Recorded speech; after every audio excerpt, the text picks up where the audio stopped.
When I was 7 years old, I followed my father's words, changed into my elder brother the Crown Prince's clothes, and lured the rebels away alone, only to be abducted to the enemy camp for 8 years. By the time my elder brother the Crown Prince found me, I had been so brutally tortured by the rebels that I was left in a dazed and foolish state. To cure my illness, my elder brother the Crown Prince crawled on his knees up 999 steps to pray for a blessing of peace for me, to marry me as his wife. He stabbed himself 18 times in public to force the 100 officials to agree, but on the day of my wedding, my sister held a knife to her own neck. Her eyes red as she asked the Crown Prince, "Do you want her, or me? If you choose her, tomorrow I will marry into the Prince of Cheese residence. From now on, you can cherish your crown princess, and I will be the princess consort. Our love ends here, and we shall never meet again, not even in the next life." The Crown Prince hesitated, but I stepped forward, took my sister's hand, and said to her, "Sister, smile. You look beautiful when you smile." Elder sister flung my hand away, her eyes icy cold. "You're filthy. Don't touch me." I lowered my head, feeling wronged. I couldn't understand why my sister, who used to love holding me and calling me little dumpling, had suddenly become so harsh, so I turned to look at mother beside me, only to see her eyes reddened as well, a flicker of restraint in her gaze, yet she spoke with the same tone of disgust. "Ju Tong, why did I ever give birth to a debt collector like you? I don't know what kind of ghost a debt collector is, but I don't want to be a ghost." I wanted to step forward and hug mother, but father stopped me. He said, "Tong Tong, a married daughter is like spilled water from now on. You have no connection to our general's manor. Don't come back anymore." I could hear the tremor in father's voice and shook my head desperately, stammering, "Father, please, don't drive me away, I won't go." But father acted as if he couldn't hear my pleas at all. He directly placed the red bridal veil over my head, pushed me firmly into the Crown Prince's arms, and said through gritted teeth, "Go, just go." I cried the entire way. Along the journey, the Crown Prince lifted the curtain of my sedan chair and comforted me in a voice that was restrained yet gentle. "Tong Tong, don't cry. From now on, I will be your only family." That year, I was 15, and because of those words, I believed in him for 10 years. It wasn't until 3 years later that news came from outside that my family had been raided. A maid from the Eastern Palace told me that because the Prince of Qi had plotted a rebellion, my family was also implicated. I didn't understand the meaning of rebellion or implication, but I knew that my father and mother had been thrown into a pitch-dark prison, and my sister had suffered a miscarriage due to the shock, her fate unknown. I begged the Crown Prince to take me to see my father and mother, but he coldly refused. "Tong Tong, from the day you married, they publicly declared they no longer have you as a daughter. They are heartless and ungrateful. So why are you so persistent in maintaining this relationship?" For 3 years, the Crown Prince taught me to read and write. He was my only teacher. I have always followed his words, only this time, I did not obey. "I want to see them." Seeing my persistence, Crown Prince brother stopped insisting. He said to me expressionlessly, "I'll let you see them, but after this meeting, you should realize that only I truly love you. They also truly deserve to die." After saying that, he had someone prepare a carriage and horses for me. The carriage was fully padded with soft cushions. My personal maid, Xiaoju, picked up a piece of my favorite peach blossom pastry from the snack box and said with envy in her eyes, "Crown Princess, the Crown Prince truly treats you well. All these years, whenever you have nightmares, he sets aside all his official duties to stay by your side. Despite his high status, he remains pure and devoted. There are no other women around him besides you. Even if you casually mention a craving, no matter how late it is, he personally goes to buy the pastries you love." But your elder sister not only disrupted the ceremony on your wedding day but also went around telling people after your marriage that she doesn't have a sister like you, and your parents, they only love your elder sister, giving her the best of everything. When you got married, they only prepared 2 chests of dowry, but when your elder sister married, she had a full 18 chests. I nodded, neither reaching for the pastry nor speaking. Everyone said that the Crown Prince married me out of gratitude, but all these years, whenever my parents spoke ill of me outside, the Crown Prince would order people to set up porridge kitchens in the city under my name and make donations to the Guardian Temple. Every time my elder sister competed with me, more valuable items would appear in my room. Xiaoju told me that this was the crown prince standing up for me, slapping my maternal family in the face, and advised me to accept the crown prince's kindness with peace of mind. But I always felt that something wasn't quite right. Even when I saw the dazzling jewelry, I couldn't muster any interest. When I entered the prison cell, at first glance, I saw my once tall and imposing general father holding my mother tightly in a corner. They were covered in filth, mixed with blood. And the murky air was thick with the smell of blood. I hate this smell. During the 8 years I was held as a prisoner of war by the enemy, I endured all kinds of torture. The only thought that kept me alive was the desire to return home. I looked at my father, opened my mouth, but couldn't make a sound. At that moment, my mother, who was being held in my father's arms, noticed me. Her bloodshot eyes glared fiercely at me, her voice hoarse and unpleasant. "Has the crown princess come to mock our family?" I shook my head, not understanding why my mother would ask such a thing. I didn't know how to respond. On the way, Xiaoju and I had imagined what should happen. She said that my father and mother would surely beg me to spare their lives because I was favored in the Eastern Palace, and ask me to plead with the crown prince to release them from prison.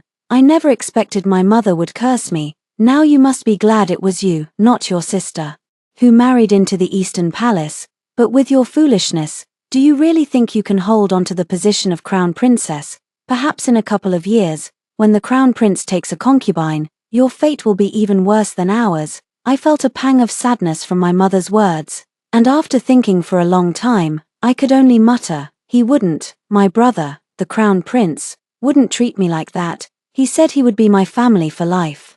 But my mother let out a bitter laugh. "You've been married to the crown prince for so many years, yet there's been no sign of a child. Your sister has already given birth to 3. It's quite obvious whether he loves you or not." I understood this statement, because the Empress has also told me to have a child with the crown prince as soon as possible. But every time I ask the crown prince when he will have a child with me, he always evades the question with a smile, saying there's no hurry. Sometimes he would even say that he doesn't like children. Before I could tell mother that the crown prince doesn't want children because he dislikes them, the next second, mother suddenly grabbed a stone from the ground and accurately threw it at my head through the bars. My delicate forehead immediately had a bloody gash. Blood trickled down my cheek, staining the new jacket that the crown prince had just made for me. I seemed to feel no pain, standing there in a daze. My heart felt as if it were being tightly squeezed by a pair of large hands, leaving me breathless and suffocated. Beside me, Xiaoju let out a piercing scream. "You lunatic, how dare you harm the crown princess? The crown prince will never let you get away with this." Mother curled her lips into a smile. "That's for the best. Give us a quick end." Father remained silent the entire time.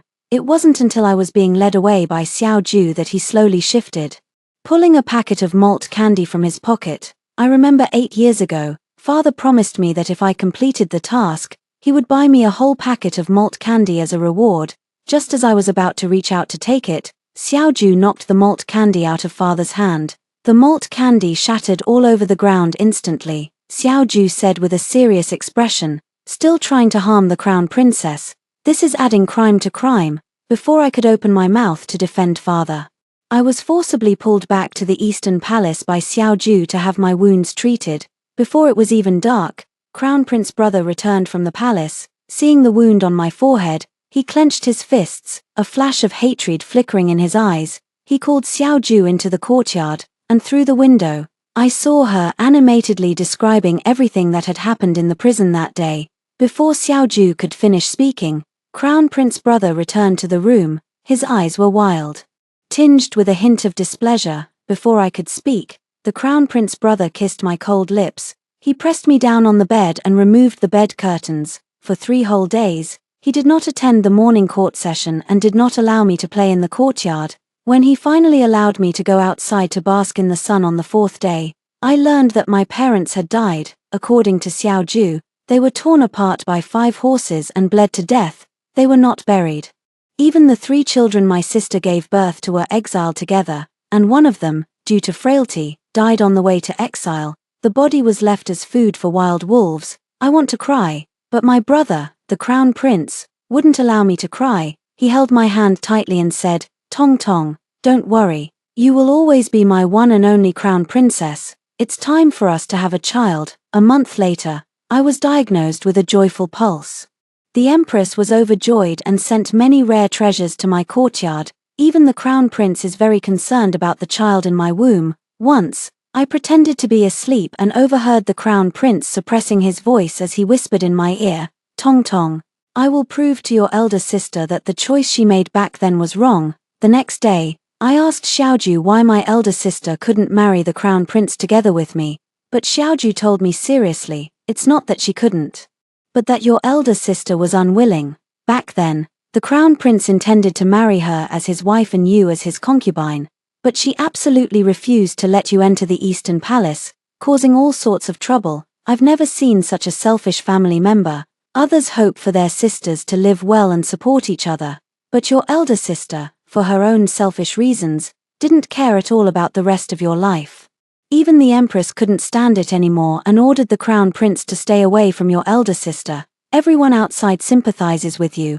I only half understood, rubbing my increasingly round belly as I frowned and retorted, but my elder sister used to be very good to me. Whenever I wanted pastries, she would make them for me. Unexpectedly, the crown prince suddenly entered the room, reached out to pinch my nose, and said with an adoring gaze, "Silly girl. Whoever gives you food is good to you. What about me then?" I blinked and said, "You're good too," but there was still half a sentence I didn't say out loud. My parents and older sister from the past were the best. In the blink of an eye, my belly had swelled into a round ball, when Xiaoju shouted. The crown princess's water broke. I was sitting in the yard, swinging on the swing. I looked down and saw the clear liquid between my legs, then panicked, covering my head with my hands and trembling. I didn't pee, don't hit me." Brother Crown Prince rushed over, saw my frightened state, and without hesitation, scooped me up and dashed back into the house. He bent down and kissed my eyes, comforting me. "Don't be afraid, Tong Tong, I'm here, but right now, the one I want to see most isn't him, it's my sister." Xiaoju said that elder sister has been missing for a whole year. Crown Prince brother sent people to search for her, but there was no news at all. They all say that elder sister is dead. But I always feel that elder sister is still alive. Crown Prince, your noble body should not remain in the delivery room, leave this to us. The midwife escorted the Crown Prince out. Immediately after, I heard encouraging voices around me. "Crown Princess, push, the baby is almost here. Great, I can see the end. One more push, and we'll succeed." But my face was already drenched in sweat. In a daze, I heard a cry, loud and crisp. "The baby is born, the crown princess has given birth. It's a prince." Firecrackers sounded outside the door, and I struggled to open my heavy eyelids, trying to get a clear look at the little prince being held by the midwife. At that moment, a thin figure suddenly rushed to my bedside. A chill ran through me, making my eyes widen involuntarily. Immediately after, a pair of withered hands grasped my warm palms, and I blurted out instinctively, "Sister, you've finally come to see me." The next moment, however, my sister pulled a dagger from her waist. This time, she aimed the dagger at my chest. Her voice trembled. "Ju Tong, why didn't you die in the enemy camp? Why did you have to come back alive? Why did you have to steal the life that was originally mine? I hate you, you've ruined my entire life. I curse you to be schemed against and die a miserable death in your later years. I curse your children to never live to grow up. I curse you and the crown prince, to ultimately grow apart." My sister's words were filled with bitterness and rage, but I could see the turbulent emotions surging in her eyes. When everyone thought the dagger in her hand was about to pierce my chest and I would die, my elder brother, the crown prince, rushed in. He snatched the dagger from my sister's hand with his bare hands. Blood dripped onto my face, but he had no time to care, and with one kick, he sent my sister tumbling to the ground. I have never seen the crown prince brother so furious. He glared at my sister with hatred, his voice filled with uncontrollable anger. "Jiangyang, do you even have a heart? It was you who ruined your own position as the crown princess. And now you blame Tong Tong for taking the life that was originally yours. Someone as greedy and insatiable as you is utterly unworthy of joining our royal family. How dare you even curse my newborn child?" Rest assured, Tong Tong and my child will not die young. He is my legitimate eldest son, and when I ascend the throne, he will be my crown prince. No one can ever shake his position. With such a status to protect him, he is destined to live a long and prosperous life. Your curse is destined to fail, in this lifetime. Even if I have wronged the heavens and the earth, I will never have wronged Tong Tong." After saying this, the crown prince closed his eyes, drew the sword at his waist, and thrust it straight into my elder sister's chest. The moment my elder sister fell, I actually saw a faint smile on her face. It was just like when I was a child, sitting under the pear blossom tree as my elder sister wrapped my favorite glutinous rice balls for me, and she looked at me with a helpless yet indulgent expression when she caught me sneaking a bite. I told Xiaoju about this, but she shook her head and said fiercely, "Crown Princess, your elder sister is a wicked woman who deserves to die 1,000 deaths. In order to poison you and the young prince, she deliberately disfigured her own face and hid in the East Palace's backyard, working as a waste collector for half a year. Knowing that you were in labor, she took advantage of the chaos to sneak into your courtyard, intending to harm you and the young prince. If the crown prince hadn't arrived in time, you and the young prince would surely have been killed by her. She even cursed you and the young prince to die a miserable death. Someone as malicious as her deserves to be condemned to the 18th level of hell." I held the child in a daze, but in my heart, I thought, my sister should not be condemned to the 18th level of hell. Ever since giving birth, my originally smooth belly suddenly became covered with many terrifying venomous snakes. I was so frightened that I couldn't stop crying. Although my brother the crown prince brought the female physician to examine me, he also had the imperial kitchen send many delicious treats to comfort me, saying, "Tong Tong, don't be afraid, this is not a snake, it's a reward for your bravery in giving birth to our child." Although he claimed it was a reward, I still caught a faint trace of disdain flickering in my brother the crown prince's eyes. From that day on, my brother the crown prince visited me much less frequently. He said he was busy with official duties, but as I leaned by the window, I overheard the maid sweeping the courtyard saying that the crown prince had taken on a pleasing female apprentice by his side. She is the legitimate second daughter of the junior tutor's family. She is 15 this year, the same age as when I first married into the Eastern Palace. I have never met the legendary female disciple of the crown prince.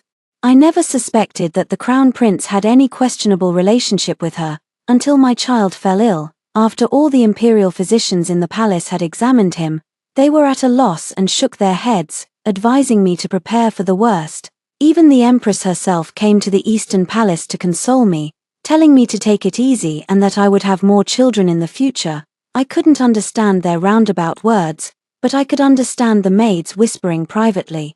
The young prince is on the verge of death, and the crown prince is still at the minister's residence celebrating Miss Yoon's birthday. Death. Will my child die? I don't like that word, because every time I hear that word, a loved one leaves me. My father and mother died, my sister is dead, I don't want my child to die too.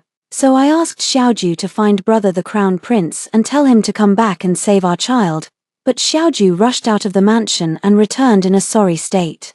2 winding whip marks appeared on her back, and she wiped the blood from the corner of her mouth to comfort me. "Crown Princess, the young prince is blessed and will surely survive this calamity. Don't worry, once the crown prince finishes his tasks, he will surely come back to accompany you." But I waited and waited, until the sky turned dark, until the breath of the child in my arms grew weaker and weaker, yet the crown prince still did not return. At this moment, suddenly, a rumor spread throughout the palace. The crown prince broke his poisonous oath, and the kingdom will suffer retribution.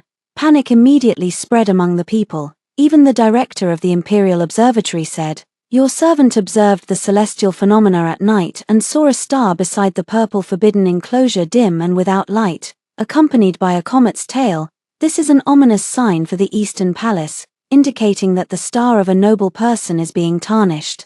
I fear that the crown prince's virtue is lacking, affecting the celestial phenomena, which may be unfavorable to the nation's fortune. I implore your majesty to investigate this matter as soon as possible to calm the hearts of the people." Not long after, my elder brother, the crown prince, actually took the initiative to run out from the Xiaofu's residence. He paid no attention to his appearance, with disheveled hair and red-rimmed eyes, kneeling before my bed. In this lifetime, I have seen the crown prince's eyes redden 3 times in total. The first was on my wedding day, when my elder sister threatened him to choose between her and me. The second was when my elder sister passed away, as he drove the sword at his waist into her chest. The third is now, as he holds our child.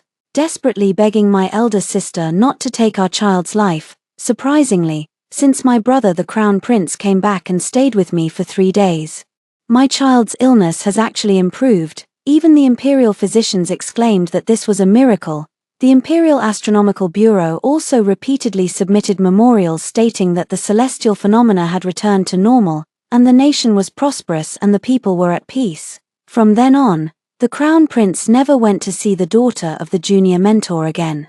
Later, I heard from Xiaoju that the Crown Prince went to beg the Empress to marry the legitimate daughter of the junior mentor's family to a remote fiefdom. Spring passed and autumn came. Another year went by. When my child called out mother for the first time, I was overjoyed, holding the child's chubby little hand. I repeatedly asked him to call me mommy one more time.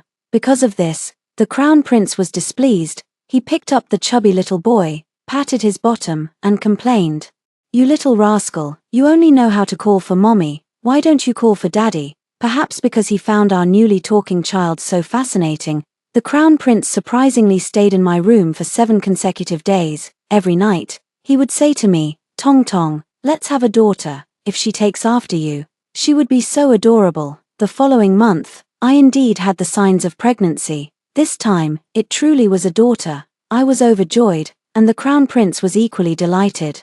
The entire palace and the common people held continuous feasts for 7 days in celebration.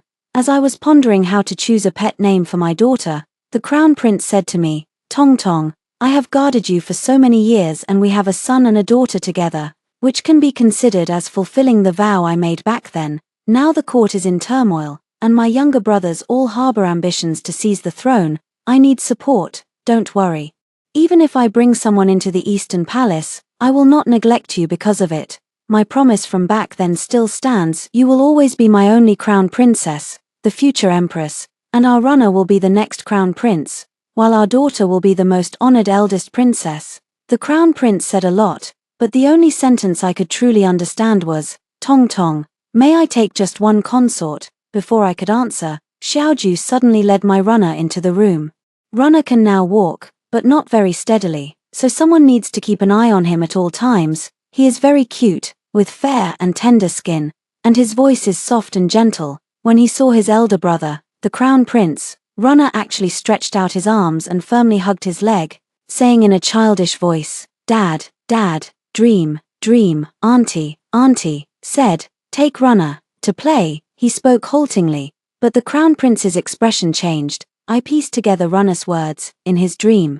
There was an auntie who wanted to take him out to play. I wasn't sure which auntie Runner was referring to. Before I could even pick up Runner, the Crown Prince had already carried him straight into the study. When he pushed open the study door again, he said to his trusted aide beside him, "Go and report to the Empress Dowager. Have her find a reason to marry off the daughter of Senselin. I will not marry her. It has been 10 years since I've been with the Crown Prince. My runner is 6.5 years old. My Mian Mian is 5.5 years old. Over these 5 years, I have truly felt how difficult it is to raise a child. Raising 2 children is even harder. Although they are well behaved most of the time, children can be quite demanding at times." When Runner recited the entire 3-character classic in front of me, I suddenly noticed that the Crown Prince's complexion seemed much worse than before. Sometimes when I wake up in the middle of the night, I hear him lying by the bed coughing quietly, and once he even coughed up blood, but when the imperial physicians were summoned, they couldn't find the cause. Perhaps he was truly overwhelmed, so the Crown Prince transferred many of the maids serving him away from the Eastern Palace. He also spent more time with me and our 2 children than before, so I took the opportunity to leave the children with him and retreat to my room to experiment with making some snacks. Since my 25th birthday, I have matured a lot. At least I don't get teary-eyed so easily anymore,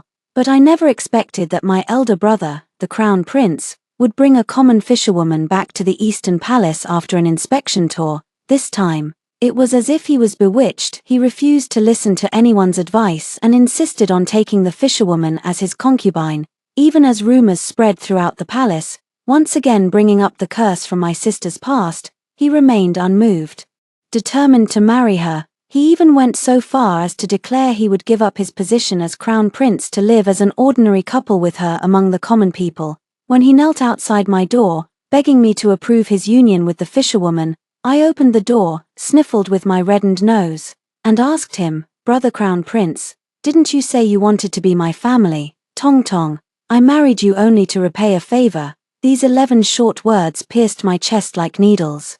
I asked Xiaoju what it means to repay a favor. This time, Xiaoju lied to me. She said, "Repaying a favor is also love. My brother, the Crown Prince, loves me." But I later realized that repaying a favor is not love, hatred is. I dreamed of my sister again, but in this dream, she didn't blame me for taking her marriage. Instead, just like when we were young, she placed me on her lap, gently stroked my forehead, and whispered in my ear, "Tong Tong, you've grown up, it's time to make your own decisions.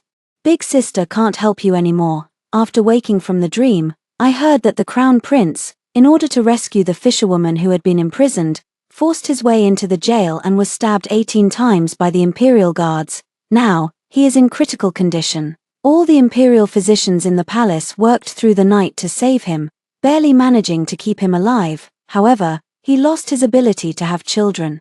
He would only ever have Runner and Mian Mian as his 2 children in this lifetime. The Crown Prince, his voice hoarse, told me, "Tong Tong, your sister's curse has haunted me my entire life. Now, I just want to live for myself for once. Is that really too much to ask?" I smiled and wiped the tears from the corner of his eye with my hand, telling him with a laugh, "Brother Crown Prince, thank you for taking care of me for so long. Now it's my turn to take care of you. Do whatever you want."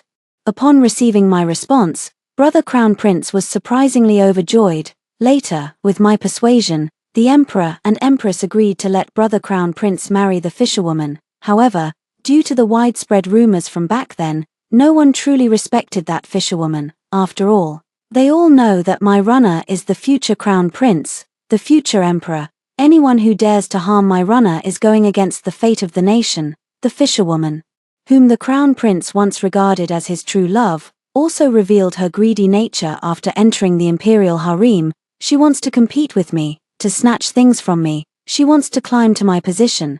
But no matter how hard she tried, she couldn't restore the Crown Prince's body to health.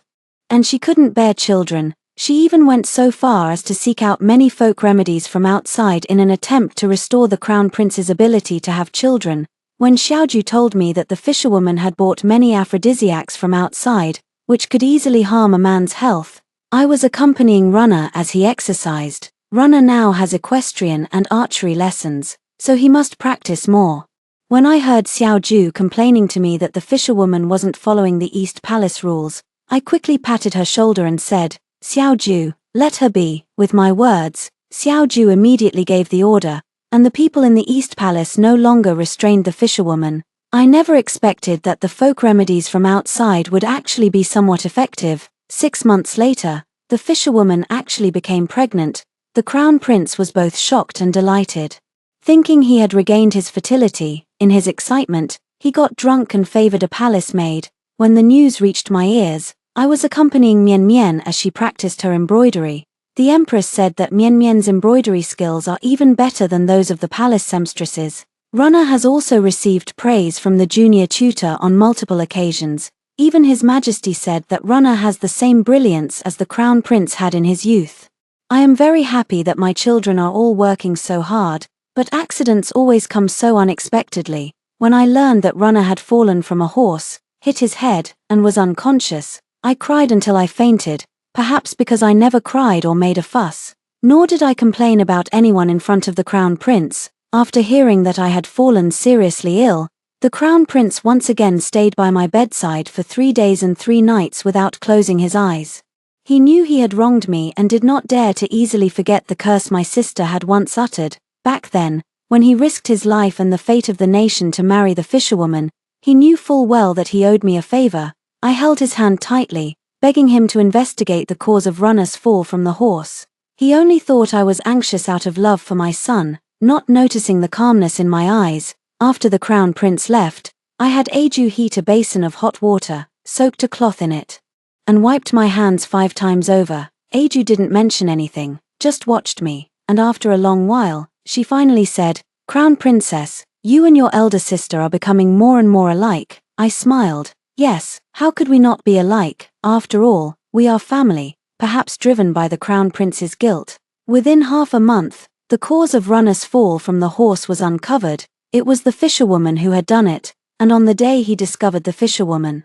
A major incident also occurred in the Eastern Palace. On her way to see me, Mian Mian accidentally witnessed the fisherwoman and the Crown Prince's personal guard engaging in shameless and indecent acts in the grass. When she was caught, the fishing girl's red bellaband was still hanging from the guard's waist, truly insane. Therefore, the child in her womb was most likely not the Crown Prince's. Because of this, the Crown Prince became deeply depressed.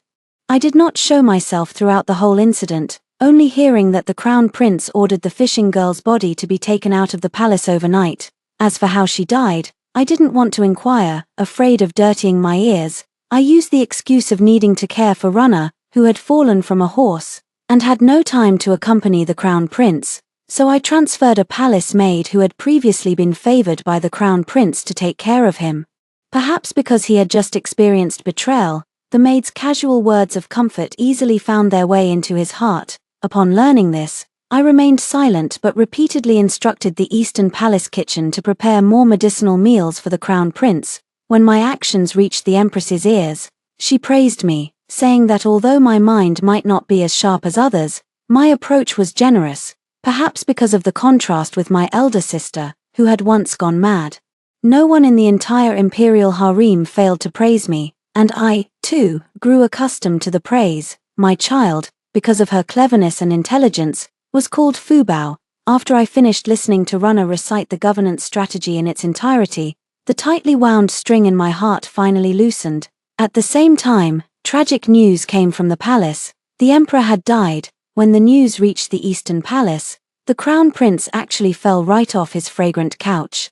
Perhaps due to overwhelming emotion, his lower body suddenly became paralyzed. He sent someone to summon me, unaware that I had already arranged everything and was on my way with my Runner and Mian Mian. When Xiao Ju and his men carried the disheveled Crown Prince into the palace on a stretcher, everyone covered their eyes. The Crown Prince, blushing with embarrassment, pounded the ground with his fist and threatened to have Xiao Ju executed by 1,000 cuts. He never dreamed that the spy he had placed by my side would one day turn against him. Even more unimaginable was that Xiao Ju had been a member of our general's manor from the very beginning. She was my elder sister's person. Xiao Ju said to him, "Your Highness, there are countless ways to repay a favor, yet you chose the most foolish one. Back then, you wanted to use Miss Tongtong's life to lure out the enemy forces, seizing the opportunity to secure your position as the Crown Prince.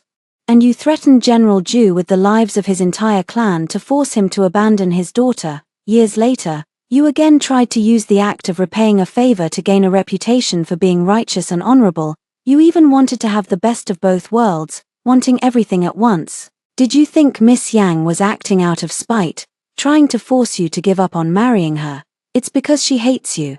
She hates you for trapping her only sister for your own selfish reasons, and for trying to confine her most beloved sister within these walls. She resents you for using the entire Ju family as a pawn in your scheme. Knowing your temperament, she was aware that sooner or later you would sacrifice the entire Ju clan to pave your own way. That's why she took such a desperate risk, even staking her own marriage. Miss Yang said that Miss Tongtong has already suffered enough in the first half of her life. Since she couldn't change your decision, she would use her own life to pave a way for Miss Tongtong to survive.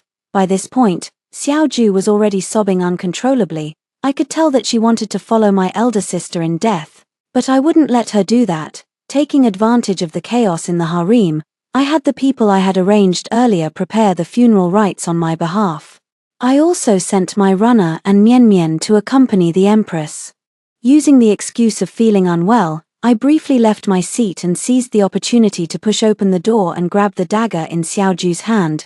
Xiao Ju stared at me, her eyes already brimming with tears. I told her, "You've said so many bad things about my sister. If you don't clear her name, she'll blame you when you meet in the afterlife." Upon hearing this, Xiao Ju loosened her grip and hugged me tightly. Sobbing, the Crown Prince stared at me, so angry that he coughed up a mouthful of blood.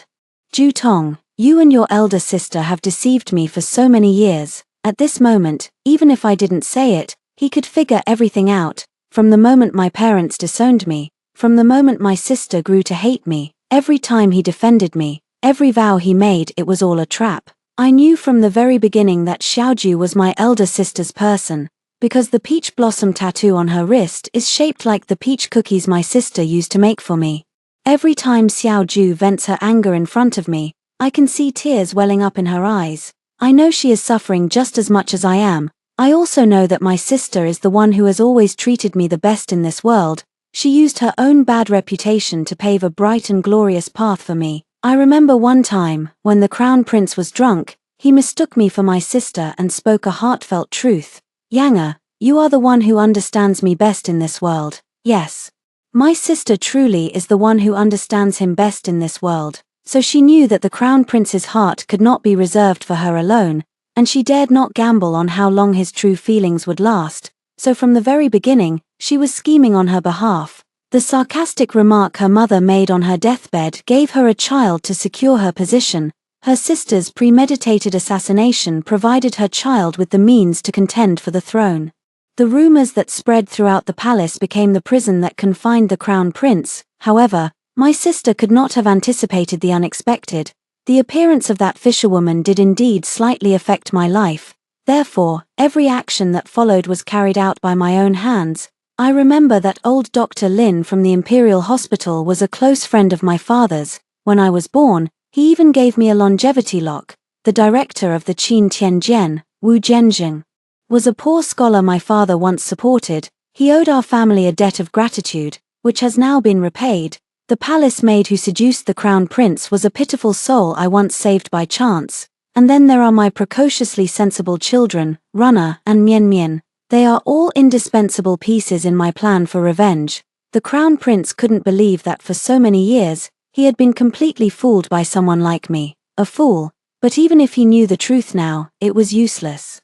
Because the throne was never going to be his to sit on, to avoid any unexpected complications, I instructed Xiaoju to add an extra dose of red-crowned crane poison to the prepared toxic brew. I knew the Crown Prince wanted to curse me and my child, just as he had done to my elder sister. But I didn't give him the chance. With one bowl of poison, all he could do was stare wide-eyed as he slowly lost his breath. He seems to have forgotten that my survival and return from the enemy camp wasn't solely due to passive acceptance. As the saying goes, those who can crawl out of hell have long become demons. The national mourning period has not yet ended. The Crown Prince also passed away due to excessive grief. Although there was chaos within the court, most people did not feel much emotion due to the Crown Prince's absurd behavior over the years. In fact, many even breathed a sigh of relief upon his death. After all, no one wanted a Crown Prince who treated the nation's fate so lightly to ascend the throne. Moreover, the Crown Prince had once said, "My runner is my only heir. As for the throne, whether I take it sooner or later, I will sit on it, so, taking it a little earlier wouldn't hurt." 19. On the day Runner ascended the throne, I was honored as the Empress Dowager, because in previous years, the Crown Prince, in a fit of pique with my elder sister, had distributed porridge outside the city to build a good reputation for me. Everyone in the imperial court and the harem held me in special esteem. Moreover, over the years, I had been obedient and dutiful in front of the Empress, never causing any trouble, so no one in the harem could find fault with me. In fact, because of my perceived foolishness, no one even suspected that I would attempt to govern from behind the curtain, contend for power with my own son, or allow my maternal relatives to monopolize authority. The brilliant path my sister paved for me is indeed full of brightness. During my days as the youngest Empress Dowager, I began to learn from my sister and spent all day in the small kitchen. Xiaoju and I tried to recreate the pastries my sister used to make for me, relying on our memories, but no matter how hard I tried, I could never make them exactly like my sister did. Gradually, I can hardly remember my sister's face anymore. When Mian Mian turned 18, I held her hand and sent her off to be married. I also watched as Runner got married. Finally, another winter came, and I sat under the eaves, watching the heavy snow cover the fallen red plum blossom, watching the wisp of smoke rising from the small kitchen. The memory of the pastries' taste brought tears to my eyes. I called out Xiaoju's name, only to remember that she had gone to find my sister half a year ago. I counted the time and realized it had been many years since I last saw my sister. I miss her so much, so I looked at the slowly rising dawn, and closed my eyes. "Sister, I've come to find you." After hearing the first story above, What are your thoughts? Feel free to share your opinions in the comments section. Next, there is another similar story. Let's continue to see. When I was 10 years old, my father took me to a banquet to dance. Prince Jing held me on his lap and gently stroked my hair. The emperor, seated in the main position, said, "She's too young. Take her back and raise her for another 2 years." After that day, my father was appointed as the great general who guards the north. Returning home, my mother tore my dress to shreds. Aang is your own flesh and blood. The next day, my mother drowned in the lotus pond, and my father suddenly began to cherish me as if I were a treasure. In the year I came of age, my childhood sweetheart wanted to marry me. I was about to agree when I saw someone in the distance. I could only smile and say I don't want to. I was clearly just one step away from happiness. On the day I came of age, the general's mansion of the northern garrison was decorated with lanterns and streamers, filled with guests. Jiyu Chongyuan stood under the tree, his eyes gentle. "Aang, I have long admired you. Will you marry me?" Surrounded by the soft laughter and admiration of the guests, this was a dream I had countless times, happiness within reach. I was ready to embrace the future I had always hoped for. Yet, out of the corner of my eye, I caught a glimpse of a familiar figure. The fear from that night 5 years ago came rushing back. "Ah Ying." Jiyu Chongyuan called out to me with concern, instinctively reaching out to smooth my wind-tossed hair. I took a sudden step back, avoiding him. I dug my nails deep into my palm, using all my strength to force out a smile. "Your Highness's deep affection, I am unworthy of it. I cannot accept." The smile on Jiyu Chongyuan's face froze, the light in his eyes turning into disbelief and astonishment. The surroundings fell silent, all eyes focused on me, filled with scrutiny and confusion. Happiness was clearly within reach, yet I had pushed it away with my own hands, just one step away. In the end, I was still one step short. My thoughts uncontrollably drifted back to 5 years ago, to that night that changed my life forever. I had just turned 10 at the time. My father, Shen Wei, served as the general of the cavalry. He attended the banquet to network with the nobility and consolidate his power. Before the banquet, my mother, while combing my hair, anxiously said to my father, "Wei Lang, Aang is still young. Is it appropriate for her to appear at such an occasion? I heard that today, His Majesty will be attending." Father was adjusting his official robe in front of the mirror. "A woman's opinion. Precisely because His Majesty is visiting, it's even more important for Aang to go out and see the world. Is my daughter, Shen Wei's daughter, not presentable?" He turned around and picked up the gorgeous feathered dance dress nearby. "Come, Aang, put this on. Later at the banquet, dance for your father and the esteemed guests." I looked at the beautiful dress in confusion, feeling both happy and a little scared. "Father, do I really have to dance? There are so many strangers." Father wore a rare gentle smile on his face, pinched my cheek and said, "Of course you must dance. My Aang dances the best. Be good. If you dance well, Father will have a pair of golden bell bracelets made for you." I was drawn in by his promise and nodded, but my mother pulled me into her embrace, her voice choked with sobs. "No, I don't agree. Aang is your own flesh and blood.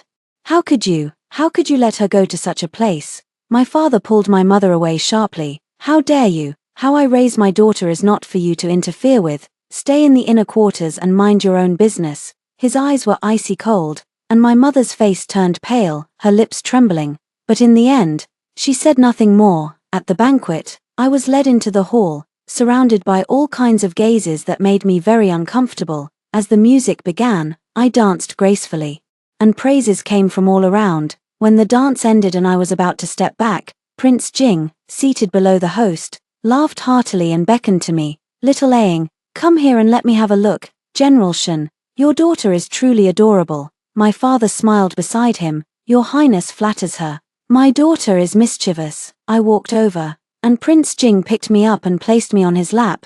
He pinched my cheek and then rubbed the mole on my wrist. "Look at these features, she's bound to be a beauty someday." I looked at my father pleadingly, but he just lowered his eyes, a smile playing at the corners of his mouth. At that moment, a voice sounded, "Too young." Everyone's gaze turned toward the head of the table. He paused briefly before continuing.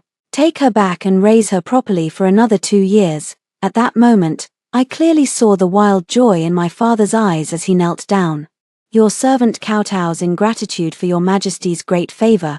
I will strictly follow the imperial decree and carefully educate my daughter, Your Majesty." That man was the emperor. At the time, I didn't fully understand the true meaning of those words, only sensing that Prince Jing, who was holding me, stiffened for a moment before smiling and setting me down. "Your Majesty is right. A promising seedling must be carefully cultivated." That night, my father obtained the title of Great General who guards the north and military authority over Liaodong as he had wished. On the carriage ride back, he was brimming with pride, while I felt uneasy. As soon as the carriage came to a halt, my mother rushed out. Her face was deathly pale as she yanked me out of the carriage. She glared fiercely at my father. "Shen Wei, Aang is your own flesh and blood.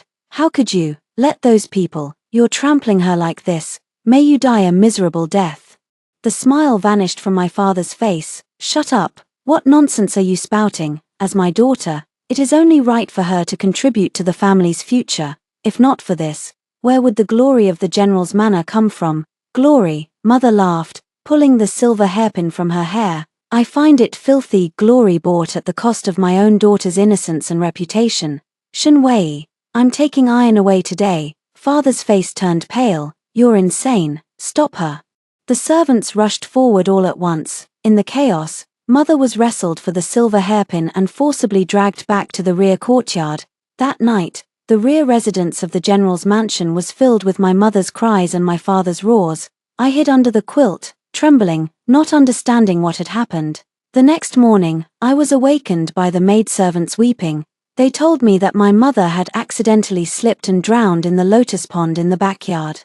Father rushed over upon hearing the news and stood beside mother, remaining silent for a long time. Then, he looked at me, who was trembling with fear. He walked over and, for the first time, held me tightly in his arms. "Ah Ying, don't be afraid. From now on, father will treat you well." After the funeral, my father held me close. I no longer had to sit in the family school with my half-siblings, listening to the tutor drone on about tedious texts like admonitions for women and domestic instructions. Father hired a private tutor for me to study the Book of Songs, Songs of Chu, and even the strategies of the warring states. The newly arrived music teacher was teaching me a new piece when father entered and dismissed the teacher. He picked up the book of songs I had placed aside, casually flipping through it. "Aang, a woman's appearance is a gift from heaven. But having only a pretty face makes one a mere plaything. One must be well-read and articulate to catch the eye of a distinguished person." I looked up at him and asked, "Father, am I learning these things so that, as mother said, I can marry into a good family in the future?" My father reached out as if to pat my head as he used to, but I instinctively flinched. His hand paused mid-air, then he patted my shoulder instead. "My daughter is now the legitimate young lady of the Zhenbei General's manor, so your marriage is naturally of great importance. How could ordinary nobles be worthy of you? Your destiny lies in a higher place." "A higher place? Where is that higher place?" "But, father, no buts." Father interrupted me. "Aang, you must remember that everything you have now, fine clothes, delicious food, honor, and dignity, is what I, and you, must bear for the family. Be obedient and study well." After he left, I realized clearly for the first time that I was not studying for myself. The servants in the mansion became increasingly respectful toward me, even to the point of being cautious. The way they looked at me had changed. They no longer saw me as a carefree young lady. The only one who could give me a breath of fresh air was Jiyu Chongyuan. He was the heir to the Duke of Anghua, about my age, and often visited our estate because of the friendship between our fathers. When my mother was alive, we would often chase butterflies in the garden and play hide-and-seek behind the rockeries. He always saved the most novel trinkets for me. Nowadays, we meet less often, and there are more rules to follow, but he always finds a way. In the afternoon, I was practicing calligraphy in the study when the window was tapped. I pushed open the window, and Jiyu Chongyuan appeared outside. "Aang, guess what I've brought for you?" I glanced around and whispered, "Why are you climbing the wall again? If my father finds out, what's there to be afraid of?" he said nonchalantly as he entered, pulling a grass-woven grasshopper from behind his back. "Here, isn't it nice?" I took the grasshopper from him. "How old are you? Still playing with things like this? You stay cooped up indoors all day, either writing or playing the qin. Your face is almost as pale as rice paper." He casually picked up the calligraphy copybook I was practicing from. Guan Guan Ju Ju, in the river islets, you've improved, much better than last time. I glared at him reproachfully and made a move to snatch it back. He dodged with a laugh. Aang, you look much better when you smile. Just like before, just like before. What was it like before? It was when mother was still alive. When Shen Aang could still act spoiled in her father's embrace and didn't have to dance for others. Brother Chongyuan, do you think a woman must marry? Must she marry someone she doesn't want to marry? The smile on Jiyu Chongyuan's face faded slightly. He put down the calligraphy copybook and asked, who is forcing you to marry someone you don't want to? Uncle Shen, has he arranged a marriage for you? I shook my head, unsure of how to explain. Aang, don't be afraid. He looked at me. If you don't want to in the future, I'll beg my father, we'll go plead with His Majesty. No, don't mention His Majesty, don't mention anyone. Jiyu Chongyuan was startled by my reaction and quickly said, all right, I won't mention it. Aang, what's wrong with you? I let go of his hand, forcing down the fear in my heart, and shook my head. It's nothing. Brother Chongyuan, from now on, don't come looking for me so often. If father finds out, it won't be good. I know Uncle Shen has many rules now, but Aang, remember, no matter what happens, I will always be on your side. He will always be on my side. This sentence became the only light in my dark days. However, this light could not dispel the approaching shadows. The coming-of-age ceremony was approaching day by day, and my father's gaze toward me grew increasingly complex, tinged with anticipation. 3 days ago, he summoned me to the ancestral hall, where we stood before the memorial tablets of the Shen family's ancestors. Aang, kneel. Do you know why our Shen family was able to rise from humble origins to become prominent figures in the current dynasty? I lowered my head, because our ancestors fought bravely, and my father achieved outstanding military merits. Exactly, it's military merit, it's the emperor's favor. But the emperor's heart is unpredictable, and military merits can be replaced. For a family to prosper long-term, what is needed is connections, an indispensable presence. He walked up to me. Your mother. She doesn't understand, she thinks I'm degrading you, but she doesn't realize that sending you to that highest position is what's truly best for you. And for the Shen family, father, are you asking me to? His Majesty has spoken, commanding you to be well raised. My father interrupted. For 5 years, I have meticulously nurtured you. Literature, etiquette, music, and dance. You have mastered them all. Now that you have come of age, it is time to repay the family for their upbringing. Repay the upbringing. So, the freedom my mother failed to win even with her death, the obedience I so carefully maintained, the faint warmth Jiyu Chongyuan brought, all seemed so pale and laughable in the face of my father's words. After all, I am merely a sacrifice, meticulously polished for 5 years, about to be offered up. As I looked at my father's face, distorted by his lust for power, I felt hatred clearly for the first time, on the day of my coming-of-age ceremony.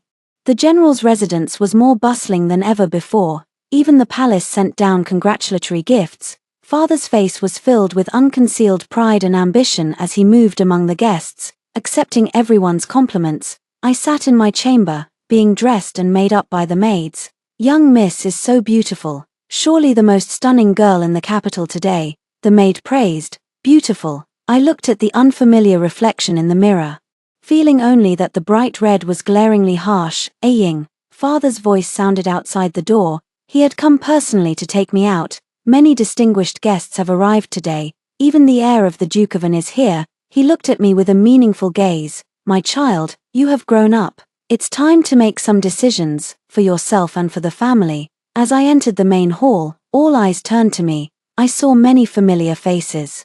And I saw several esteemed princes seated at the head of the hall. I saw Jiyu Chongyuan. He was also dressed particularly formally today. He looked at me with a focused gaze, filled with tension and anticipation. The coming-of-age ceremony proceeded step by step, listening to the teachings, offering sacrifices. With every bow, I felt I was drawing closer to that predetermined fate. The ceremony was nearing its end. Jiyu Chongyuan took a deep breath and walked up to me. He turned to my father and bowed solemnly. Uncle Shen. Then he turned to me. Aang, we have known each other since childhood, and our bond runs deep. I, Jiyu Chongyuan, vow in this lifetime to marry no one but you. Today, in the presence of our elders, family, and friends, I ask for your hand in marriage. I swear upon the century-long reputation of the Angua Duke's estate that I will cherish you as a treasure, protect you for the rest of my life, and stay by your side until our hair turns white. Aang, will you accept? All eyes are on me, waiting for my answer. I do. I look at him, thinking that by saying I do, I might break free and possess the ordinary, warm happiness he promised. At this moment, I saw a familiar figure. The emperor was dressed in casual attire, his face expressionless, his gaze calmly resting on me. There was no threat, no anger. My father stood slightly bowed, his face filled with reverence and submission. His eyes met mine, holding a cold warning. The fear from 5 years ago surged back, the nauseating smell of alcohol from Prince Jing, the emperor's comment that she was too young, and her mother's heart-wrenching sobs. Ah Ying, Jiyu Changyuan called out softly in confusion. He saw the fear in my eyes and instinctively took a step forward, reaching out to brush aside the hair by my temple. Don't touch me. I avoided him. Jiyu Changyuan's hand hung in mid-air just like that, the light in his eyes shifting from anticipation to confusion, then to unbelievable astonishment. Aang, you. I bit my lower lip hard. I couldn't harm him. I couldn't let the Jiyu family become the second Shen family. Couldn't let Jiyu Changyuan because of me. Summoning all my strength, I forced a smile. Young master, your deep affection. Ah Ying, I am unworthy of such kindness. I do not wish to. Jiyu Changyuan stared at me blankly, saying nothing as he turned and walked away. The father stepped forward, cupping his hands toward the crowd. My daughter has been impolite, making you all laugh. She's just a child who momentarily lost her way. Please be understanding. Be understanding. Happiness was so close to me, so close that I could feel its warmth. Just one step away. In the end, it was still one step short. The farce at the coming-of-age ceremony quickly spread throughout the capital. Shen Aang, the legitimate daughter of the general of Zhenbei's residence, publicly rejected the marriage proposal from Jiyu Changyuan, the heir of the Duke of Angua, becoming the talk of the town. Have you heard? Miss Shen has such high standards that she even turned down the heir. Perhaps it's not about high standards, but that she's aiming for a higher branch. TSK, with young Master Gu's talent and family background. It's truly a pity. I locked myself in my room, claiming to have caught a cold.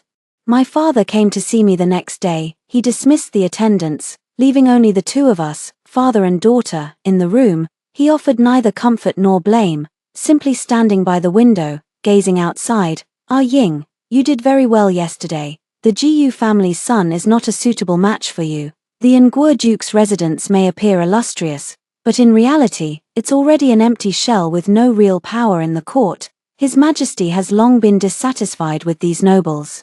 He took a few steps closer. Do you know why His Majesty personally visited yesterday? It was because of you, he said with pride in his tone. Despite His Majesty's countless responsibilities, he still remembered your coming-of-age ceremony and attended in person. What an extraordinary honor. In the entire capital, which other daughter has received such glory? Your rejection of Jiyu Changyuan aligns perfectly with His Majesty's wishes. He lowered his voice, carrying a hint of persuasion. His Majesty has seen your understanding and recognized our Shen family's loyalty. Aang, we are on the right path. So, father, what should I do next? A smile spread across father's face. Your bright future has only just begun. Not long after he spoke, a commotion suddenly erupted outside the mansion, followed by the panicked voice of the steward announcing, General, someone from the palace is here. It's Chief Steward Zhong from His Majesty's side. Father immediately straightened his attire and hurried out. I was also supported by the maid as I made my way to the front hall. General Shen received the imperial decree. Father immediately led everyone in the household to kneel on the ground. Lady Shen Aang, daughter of General Zhenbei Shen Wei, is gentle and virtuous by nature, graceful and talented in both character and appearance. The Empress Dowager, upon hearing of her, has grown exceedingly fond, by special grace. She is permitted to enter the palace this very day to attend at the Sinning Palace, so it is decreed, accompany the Empress Dowager, your servant, Shen Wei, kowtows in gratitude for the grace of His Majesty and the Empress Dowager. Long live the Emperor, 10,000 years, 10,000 times 10,000 years. Chief Steward Zhong handed the imperial edict to my father. Miss Shen, pack your things and follow me into the palace. Her Majesty the Empress Dowager is waiting. Please wait a moment, eunuch, my daughter will prepare right away, my father quickly replied, then turned and gave me a meaningful look, signaling me to hurry and get ready. I returned to my room, and the maids quickly and efficiently changed my clothes for me. Once everything was in order, I passed by the courtyard where my mother once lived for the last time, and then by the lotus pond. My father saw me off at the mansion's entrance. Ying, he straightened my cloak for me. Once you enter the palace, it's different from home. Be cautious in all matters, watch your words and actions, serve the Empress Dowager well. He paused, looking into my eyes. Don't forget your mother, don't forget, the honor and disgrace of the Shen family all rest on you. I looked at him. Father, rest assured, your daughter will keep it in mind. I will definitely not follow in mother's footsteps. Go ahead. The carriage had long been prepared, magnificent yet cold. I couldn't help but look back at the general of the Northern Garrison's residence. Chief Steward Zhong's voice rang out, Miss Shen, please step out of the carriage. Behind me, the palace gates closed, completely cutting off everything from the outside world. I was assigned to the moon viewing pavilion next to Sinying Palace. Chief Steward Zhong handed me over to a matron surnamed Yang before leaving to report back on his duty. Nanny Yang looked me up and down. Miss Shen, now that you've come to Sinying Palace, you must abide by the rules here. Her Majesty the Empress Dowager enjoys tranquility, so on ordinary days, do not wander around unnecessarily. If you disturb her, neither you nor I can bear the consequences. There are many noble figures in the palace, and there are just as many watchful eyes. Miss Shen, you must be cautious in your words and actions, and avoid any missteps that could bring trouble to the general's manor, as well as to Her Majesty the Empress Dowager. Yes, Aang will remember Nanny's teachings. Every day at Chen hour, you must go to the main hall to pay respects to Her Majesty the Empress Dowager. If she asks you questions, think carefully before answering. Do not speak too much, but do not remain silent either. The palace is not like the outside world. A single word or glance can bring disaster. Miss Shen is an intelligent person, so you surely understand what I mean. Ying understands. In the following days, I went to pay my respects to the Empress Dowager on time every day. The Empress Dowager was an elderly woman with a kind and gentle face. She treated me neither warmly nor coldly. Most of the time, she simply had me stay by her side to chat idly or listen to her recite scriptures. Occasionally, she would ask about matters outside the palace or inquire about my father, and I would respond with the utmost caution. The Sinying Palace is vast and empty. Apart from the Empress Dowager, there are only a group of expressionless palace maids. Half a month after entering the palace, I happened to meet the Emperor in the Imperial Garden. He hadn't come specifically, he was just passing by. I had no choice but to kneel down along with the palace maid behind me. Lift your head. He looked me over and asked, are you accustomed to life in the Empress Dowager's palace? Your Majesty, the Empress Dowager is kind and compassionate. Everything is going well. He responded. General Shen submitted a memorial the day before yesterday, mentioning the military affairs in the northern border, and incidentally, asked about you. Thank you for your concern, Your Majesty. My father is loyal to the sovereign and devoted to the country, and he will surely handle the affairs in the northern border well. The Emperor chuckled lightly. Loyal to the sovereign and devoted to the country. Indeed, take good care of the Empress Dowager. If you need anything or are short of anything, go to the Imperial Household Department to get it. Yes, thank you for your grace, Your Majesty. He didn't say anything more and left. After that, I ran into him twice more by chance. Once was on my way to pay respects, when he happened to pass by. Another time was when the Empress Dowager kept me for a conversation, and he came to pay his respects. Each time, he didn't say much to me. One day after paying respects to the Empress Dowager, I was asked to stay and keep her company to relieve her boredom. An elderly consort who was on good terms with the Empress Dowager was also there, sharing some old stories from the palace. Speaking of which, General Shen is currently enjoying the Emperor's great favor. His Majesty has entrusted the northern border entirely to General Shen. I heard that just the other day. He even rejected the Ministry of War's proposal to send additional military supervisors. This is a tremendous show of trust.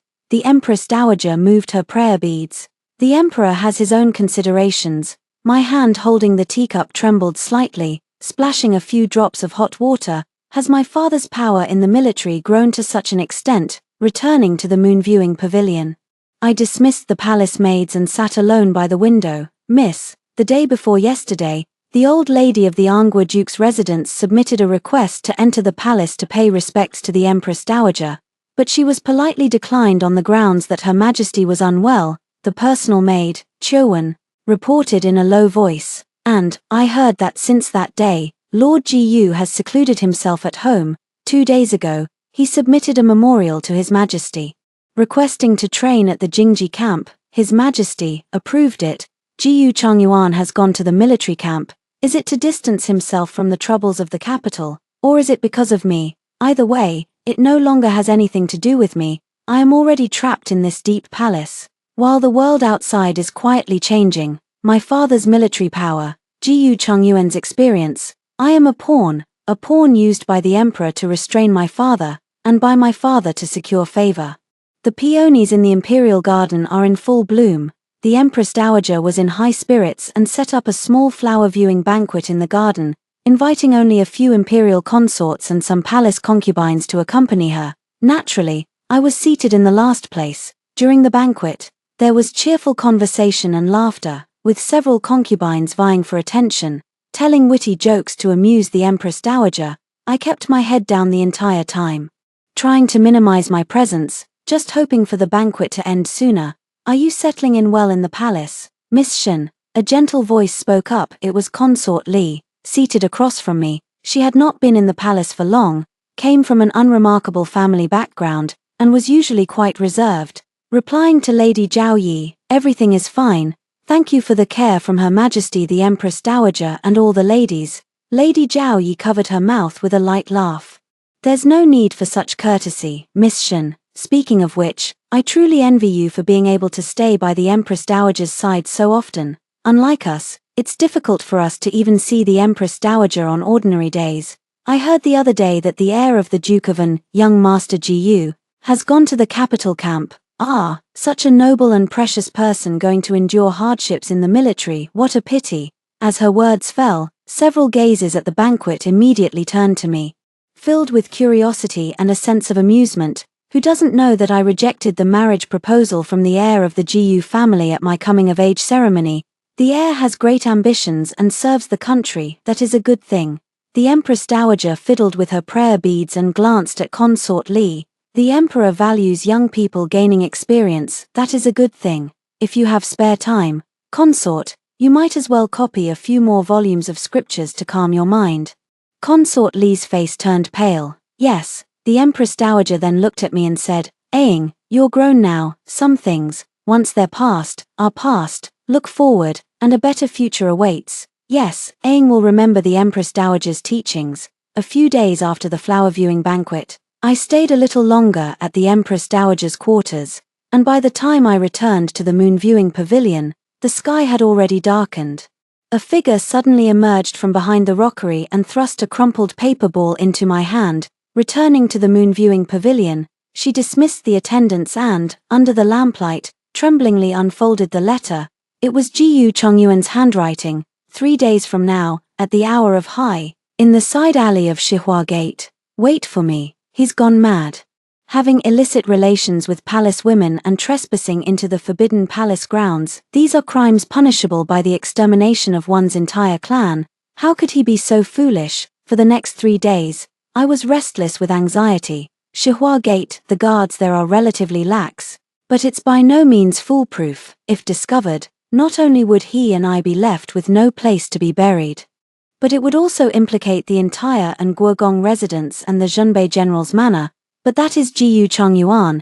He is the young man who gave me the only warmth during my darkest days, the one I pushed away with my own hands, leaving him utterly broken. Is he taking such a huge risk because he has a foolproof plan? Could this truly be my chance to escape? On the 3rd day, the hour of high was approaching. To go, or not to go, the outer courtyard gate was opened. Immediately after, Nanny Yang's voice sounded outside the door. Miss Shen, are you asleep? Her Majesty the Empress Dowager suddenly remembered that she left a volume of Buddhist scriptures here and sent me to fetch it.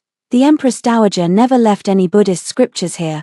I forced myself to calm down, put on my outer garment, and opened the door. Please come in, madam. She walked around the room. You look pale, miss. Are you feeling unwell? Thank you for your concern. Mother Lao, I'm just a bit tired. In that case, rest early, miss. The wind is strong at night. Close the doors and windows properly so you don't catch a cold. She left with the others. Mother Yang's appearance completely shattered my last shred of hope. I don't know if Jiyu Chongyuan went, or if he waited there all night. The next day, all was calm. It wasn't until the afternoon that Chief Steward Zhong personally came to the moon viewing pavilion, Miss Shen. His Majesty has issued an oral decree requesting your presence at the Qian Yuan Hall. I followed Chief Steward Zhong towards the Hall of Qian Yuan. The Hall of Qian Yuan was where the Emperor rested while handling state affairs, not a formal place for receiving officials. Inside the hall, a faint scent of ambergris lingered in the air, and the Emperor sat on a soft couch beneath the window. I knelt and paid my respects. Your servant Shun Aang pays homage to your Majesty. He did not call me to rise, nor did he lift his head. After a long while, he set down the memorial and turned his gaze to me. Last night, something interesting happened at the capital garrison. The heir of Duke Anghua, Jiyu Chongyuan, abandoned his post without permission, secretly returned to the capital, and was loitering suspiciously outside the Shihua Gate. He was apprehended on the spot by the night patrol guards. The guards found a letter on his person. The letter was written to you. A Ying. He picked up the letter and read aloud. A Ying. Reading these words is like seeing you in person. I know life in the Deep Palace is not easy for you, and my heart is deeply troubled. Everything has been arranged. 3 days from now, at the hour of high, in the side alley of the West Flowery Gate, wait for me. Even if it means facing 10,000 deaths, I will take you away. Even if it means facing 10,000 deaths, I will take you away. The Emperor repeated these words. What a deeply devoted and righteous Marquis Jiyu. He stood up and walked over to me. You tell me, trespassing into the palace, attempting to abduct a palace attendant with these multiple crimes combined, how should I deal with the Nguogong residents, and how should I deal with your loyal father? I crawled forward 2 steps on my knees, grabbing his dragon robe. Your Majesty, please show mercy. It is all my fault. I bewitched the heir. It has nothing to do with the heir. It has nothing to do with the Nguogong residents or my father. I beg for your Majesty's mercy. I beg you, nothing to do with it, he said coldly. He wrote it clearly in his letter, wanting to take you away. Shenaying, tell me, did you know about it? Did you agree? What else could I say? If I say I knew, I become an accomplice, and my crime is even greater. If I say I am willing, I am admitting to betrayal and disloyalty to the Emperor's authority. I closed my eyes and heavily knocked my forehead against the ground. I did not know. I, your humble subject, am utterly loyal to your Majesty and the Empress Dowager, without a trace of duplicity. The heir of the Jiyu family was merely momentarily confused. I beg your Majesty to spare his life in consideration of the generations of loyalty from the House of Anghua. After a long silence, the Emperor slowly spoke. Jiyu Chongyuan is stripped of his title as heir, sentenced to 100 strokes of the cane, exiled 3,000 li, and forbidden from returning to the capital for life. The Duke of Anghua has failed in educating his son. He is to forfeit 3 years' salary and reflect on his mistakes behind closed doors. As for you, go back and stay quietly in the Sinning Palace. If you entertain any more improper thoughts, next time, it won't just be the title of the heir that you lose. In the end, he still did not kill Jiyu Chongyuan. The Emperor did not restrict my movements. I still went to the Sinning Palace every day to pay my respects and still encountered him by chance in the Imperial Garden. The look in his eyes when he looked at me carried satisfaction. He thought I had yielded. He was wrong. Jiyu Chongyuan's future, my mother's wrongful death, my trampled life. These blood debts must be repaid by someone. I began to become docile. I became more respectful towards the Empress Dowager. Endured the occasional harassment from Nanny Yang without complaint, and even responded to the Emperor's occasional concern with a smile. I took advantage of my visits to the Empress Dowager's palace to pay respects and keep her company, paying closer attention to her casual conversations with the elderly consorts. I deliberately befriended some of the less influential but well-informed old eunuchs and palace maids, using gold and silver to exchange for information. An old eunuch who had served in the palace for nearly 30 years quietly told me, Miss Shen, I vaguely heard about your mother's matter back then. It seems it wasn't an accident. Another palace maid who had once served in the Emperor's presence said, Before His Majesty ascended the throne, he competed with several other princes for the crown prince position.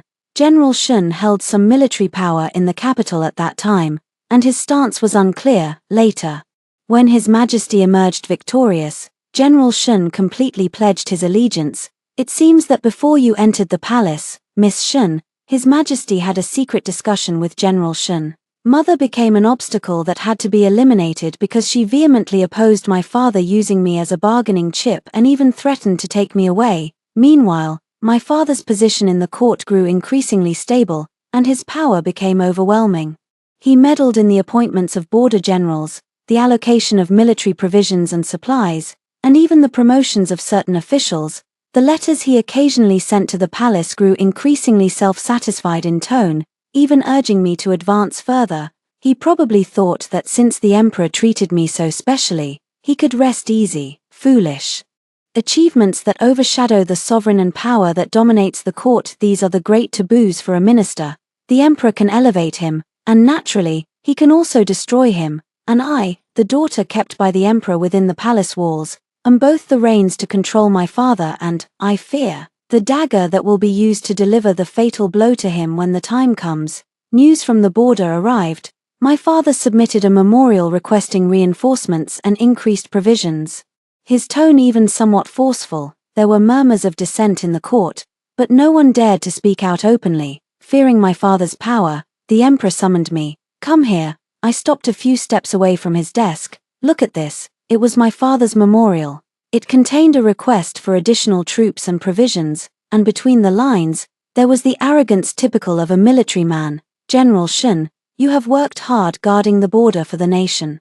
It's just that the national treasury also has its own difficulties. Ah Ying, what do you think? I took the memorial but did not read it, simply placing it aside. Your Majesty, do you know how my mother died? Lady Shun's unfortunate drowning is a matter of great sorrow to me as well. Drowning. The lotus pond is only waist deep. How could someone drown in it? Your Majesty, what exactly did you and my father discuss before sending me into the palace? Your Majesty, while you wield my father as your blade, you are also sharpening another, ready to sever his hand should it ever grow disobedient. Shenaying, do you realize what you're saying? I know, of course I know. I also know that my father now holds immense power. Many border generals come from his faction, and he can even interfere with grain and supply allocations. Your Majesty, you summoned me tonight precisely to test whose side this pawn is on, isn't that right?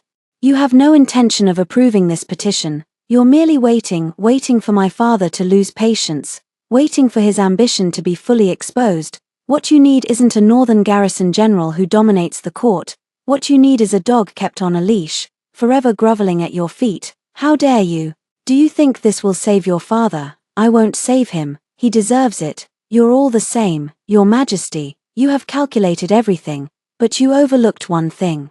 From the moment my mother died, Shenaying was already dead. He suddenly raised his hand to wipe away my tears. A month later, before news of the border unrest being quelled had even returned, an imperial edict that shocked the entire court was issued.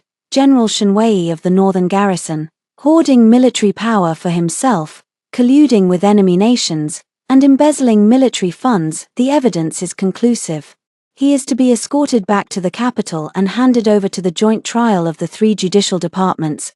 The entire Shen clan is to be executed. When the news reached the moon viewing pavilion, there was no expression on my face, no sorrow, no fear, not even a hint of surprise. The high position my father climbed by stepping on the bones of my mother and me was nothing but a castle in the air.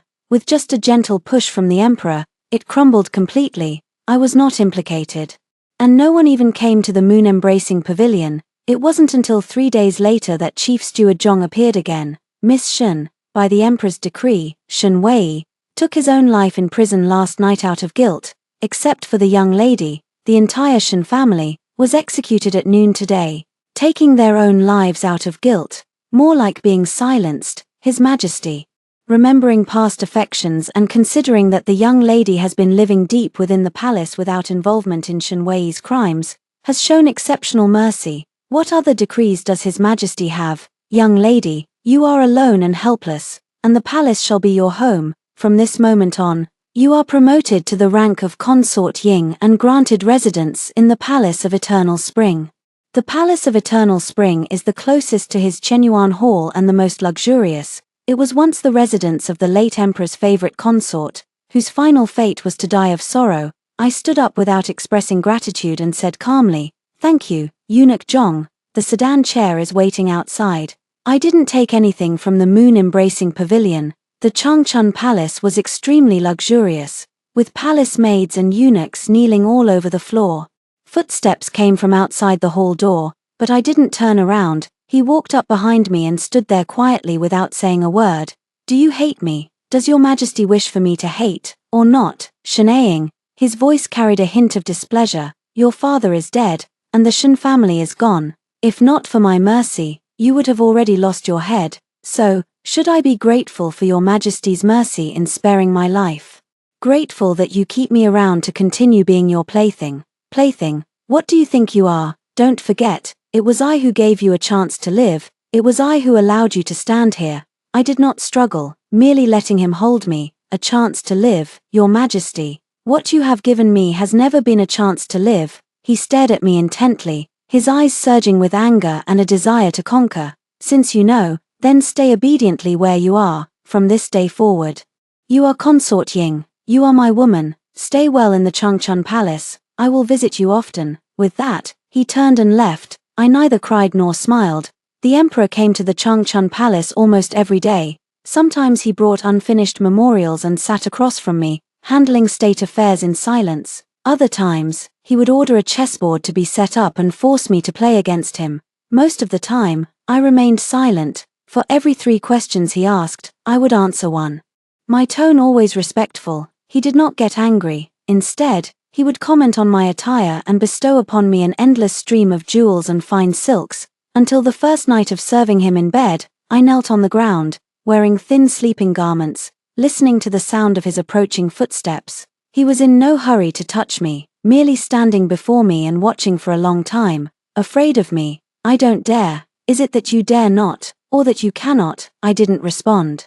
That night's process was, to me, a slow and agonizing torment. I was like a soulless shell, enduring his demands, clenching my teeth to keep from making a single sound. He seemed provoked by my silence, his movements growing rougher. When it was over, he looked down at my expressionless face and said, "Shenaying, remember who you belong to." From then on, sharing his bed became routine. He came frequently, as if asserting his dominance, until 2 months later.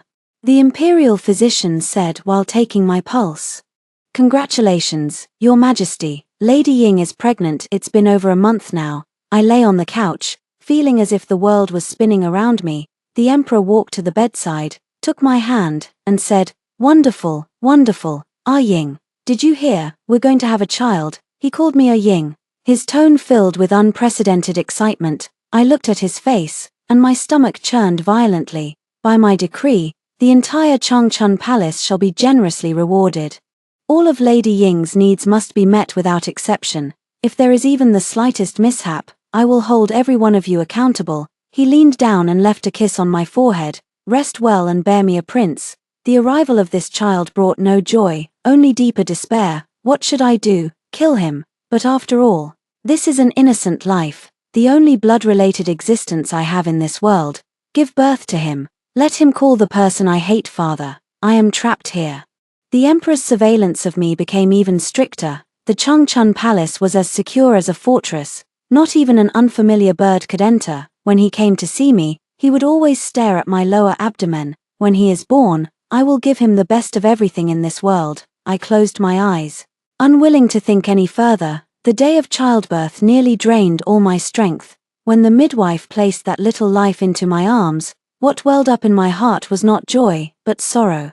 It was a girl. The emperor stood by the bed, his face showing obvious disappointment. "Very well, a princess is still my flesh and blood, and I will treat her kindly." He bestowed upon her the name Changlu, Li Changlu. With Changlu, I was watched even more closely. I was monitored by countless eyes, feeding her, watching her grow bit by bit. Changlu was very well behaved and rarely cried or fussed. She had a pair of eyes very much like mine, but when she looked at people, there was always a quietness that a child shouldn't have. When she was babbling as a toddler, the first word she learned to say was mother consort. She would stumble toward me and wrap her tiny arms around me. Every time the emperor came to see her, he would hold her and say, "Lua looks just like you. And her temperament is so gentle, it's wonderful." The governess he sent not only taught her etiquette but also instilled in her early on the ways of a ruler and the strategies of an emperor's mind. And I, during those days, gradually faded into the background. My body has never fully recovered after childbirth, often coughing with a poor appetite. The imperial physician came to see me and only said it was due to excessive worry and pent-up emotions in the heart. He prescribed countless calming and qi-tonifying prescriptions. But drinking them was like dropping a stone into the sea, ineffective. My illness is not of the body, but of the heart. I watched Cheng Lu grow day by day, seeing her begin to imitate the etiquette taught by the nanny in a naive and unknowing way. Should I tell her the truth? She is still so young. Should I tell her that her father is the sworn enemy of her mother? No, I cannot. That would be too cruel. It would only make her relive my pain. But I also cannot pretend as if nothing happened. Nor can I live as Consort Ying. I began sitting by the window for long periods, watching the flowers and trees in the courtyard, and would spend the whole day doing so. The emperor visited less and less frequently. He shifted more of his attention to nurturing Chenglu. Occasionally, when he did come, he would frown and ask me, "Why do you look so pale? Is the imperial physician's medicine not working?" I just shook my head, not even bothering to say something perfunctory.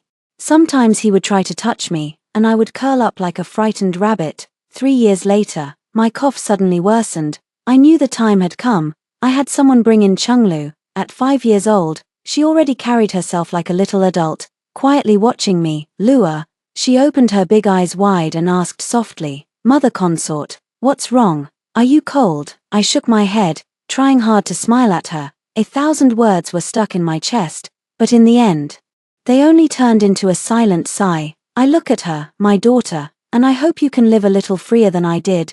Consciousness begins to blur, and the surrounding scenes gradually fade. It feels like I'm back at the age of 10, my mother crying, my father laughing, the emperor watching coldly, Jiyu Chongyuan's smile, fading further and further away. "Ah Ying," someone whispered in my ear, with a hint of panic. The long and painful imprisonment had finally come to an end. The news of Consort Ying's passing did not cause much of a stir in the palace. The emperor issued an edict, ordering her to be buried with the rights of a noble consort, posthumously honored with the title Jing. He stood in the Changchun Palace, gazing at the empty hall. He had won her person, confined her entire life, and even had a child with her, yet he had never truly made her fall in love with him. From this day forward, Princess Chenglu will move to the Fengyang Pavilion, where I will personally oversee her education. The court officials were astonished that the emperor would place such importance on a princess, yet none dared to voice their opinions. From then on, Li Chenglu's life was strictly regimented. Her teacher was a great Confucian scholar of the era. Her riding and archery instructor was a grand general from the military, and what she learned was not only poetry and literature but also historical classics, military strategies, and the art of imperial balance. The emperor would personally examine her studies, and his demands on her were far stricter than those placed on any prince. Chenglu was very intelligent and learned quickly. She inherited her mother's calm temperament as well as her father's profound cunning. She gradually understood her own uniqueness. She had asked her father about her mother, and the emperor simply said lightly, "Your mother was frail, and she preferred quiet." She stopped asking. 10 years passed in the blink of an eye. When Li Chenglu was 15 years old, the emperor, during the morning court session, overruled all objections and issued an edict. The eldest imperial daughter, Chenglu, is hereby designated as the crown princess and shall take her rightful place in the Eastern Palace. The entire court was in an uproar. Appointing a female heir was unprecedented. The emperor had long held absolute authority, and the princes were either mediocre or too young, leaving no one capable of truly challenging this decree. What's more important is that 15-year-old Li Chenglu stood in the court with a cool demeanor and calm eyes. Facing the doubts of the ministers, she responded fluently, already showing the demeanor of a crown prince. On the day of the coronation ceremony, it was extremely grand. Li Chenglu accepted the homage of the officials, as she looked at the crowd beneath her and the emperor on the dragon throne. She felt no joy, only a sense of tranquility. She walked up to the emperor and knelt in a curtsy. The emperor looked at her and said, "I entrust this empire to you. Do not disappoint me. Your son will respectfully follow your teachings, father." She would become the ruler of this land and strive to be an enlightened sovereign. The emperor passed away on a winter night, very suddenly. The day before, he was still reviewing memorials, but that night he suddenly fell critically ill. And the Imperial Medical Bureau was at a loss. He did not pass away peacefully. His eyes remained fixed on the direction of the palace gate. The crown princess, Li Chenglu, knelt before the dragon bed, holding his hand, and dismissed all the palace attendants. "Father, do you have any unfulfilled wishes?" The emperor looked at the daughter before him, whose features somewhat resembled his but whose temperament was more like her mother's. She, Ying, as expected. It was still the imperial consort. She has been deceased for many years. The emperor struggled, using his last bit of strength to grasp his daughter's hand. I know, she hates me." Li Chenglu remained silent, not denying it, "but I love her. From the time she was 10, that dance, I wanted her." His words were intermittent. "I kept her by my side, watched her, even if she hated me, at least, her eyes were on me. I gave her the title of consort, gave her a child." The emperor's voice grew weaker. "I loved her." "Love," Li Chenglu spoke up. "Father, what exactly did you love? Was it my mother herself, or her unyielding spirit that you could never fully control? Did you love the process of conquest, or did you love her for who she was?" The emperor coughed violently, his gaze fixed intently on his daughter. "If you truly loved her, why did you turn a blind eye to her withering appearance after childbirth? If you truly loved her, why, even after her death, did you grant her only the posthumous name Jing, as if all her suffering and struggles in life were insignificant?" Li Chenglu questioned him relentlessly. "You did not love her, father. You simply could not bear the existence of people and things in this world that you could not completely control. To you, mother was a trophy, an obsession, anything but the love you claim." The emperor's pupils dilated, his mouth agape as if he wanted to retort. But no sound could escape his lips anymore. His hand, which had been gripping Li Chenglu's, fell limp. Li Chenglu quietly watched the emperor. She remembered how her mother always loved sitting by the window of Changchun Palace, gazing at the sky. How unfortunate my mother's life was, imprisoned to death by such a man in the name of love, and her father, throughout his life, used every means to obtain her person and confine her body, yet until his death. He never understood that what he believed to be love was, in fact, the deepest harm to her. Li Chenglu stood up, straightened his clothes, and his face regained its composure. He walked out of the main hall and announced that the emperor had passed away. After hearing the two stories above, what are your thoughts? Feel free to share your opinions in the comments section. Looking forward to hearing from you. If you liked this story, don't forget to like it, share it, and subscribe to my channel. See you next time.